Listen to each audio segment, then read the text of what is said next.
So, my question to you is, who don't you trust? So over the next 5 minutes, I'm going to introduce you to what I think is a fabulous model around trust. It really helps you enable to work out, well, what is it about trust? So who don't you trust and why don't you trust them?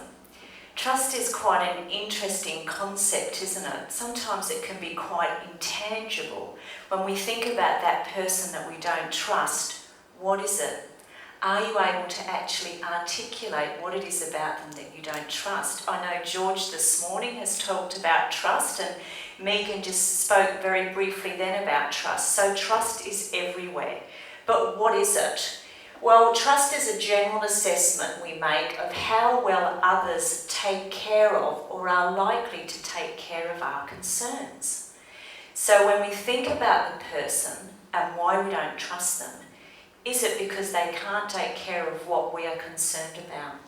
Trust can involve one or multiple assessments. So when you think about that person you don't trust, it might be because of one thing, but it might be actually because of several things. Trust is both emotional and linguistic. And what I mean by that is, when we think about that person we don't trust, we have an emotional response. We might feel anger, we might feel anxiety, but it's linguistic, and that assessment is made in our head. The story starts in our head.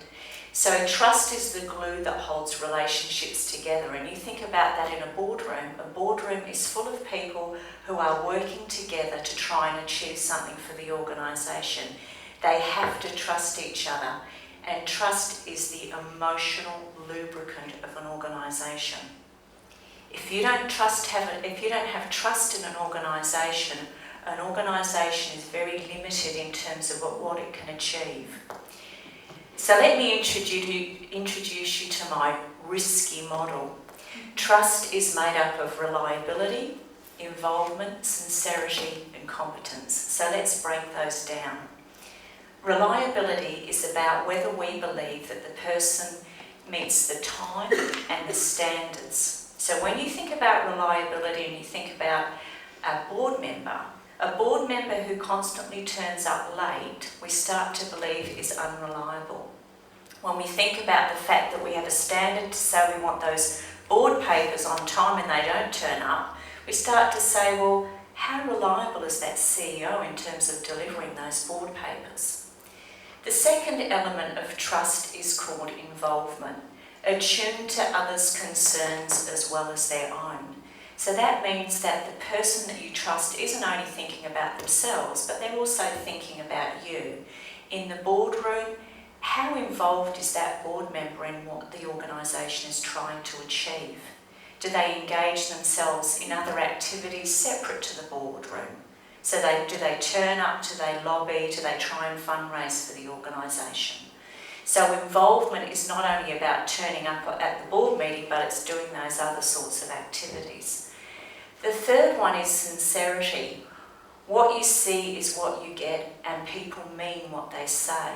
When I talk about trust and about the element of emotion, often with sincerity, it's a feeling that we get. We feel the person is not sincere. It might be the board member who steps up onto the board, but's really only there for their own agenda. You know, they're not really sincere about making a commitment to the organisation. And the fourth element is competence. You know, Alicia and I were really challenged with this one with young leaders. People said, oh, but they're not competent, they don't have the skills, they don't have the experience. So competence is an assessment we make about whether people can do something. You don't want on a board your treasurer who's never had anything to do with finances. You know, all of a sudden you go, they're not competent, I don't trust them. So in terms of trust, there's trust builders and there's trust breakers. So when we think about trust, we cannot relate in meaningful and productive ways if we don't trust each other. And the way that we can produce productive relationships is to build trust. But what are trust busters? Trust busters are when we say we're going to do something and we don't do it. When we make a commitment and a promise and we don't deliver. When we take credit for somebody else's work.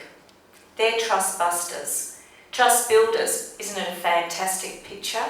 What builds trust is when we step up, when we do something different, when we offer ourselves forward, when we actually say to somebody, they did that, that wasn't me, when we listen to other people and we build in confidence in other people. Now, I promised I would only take 5 minutes. I want you to think I'm reliable, so that's my 5 minutes and that's my trust model. Thank you.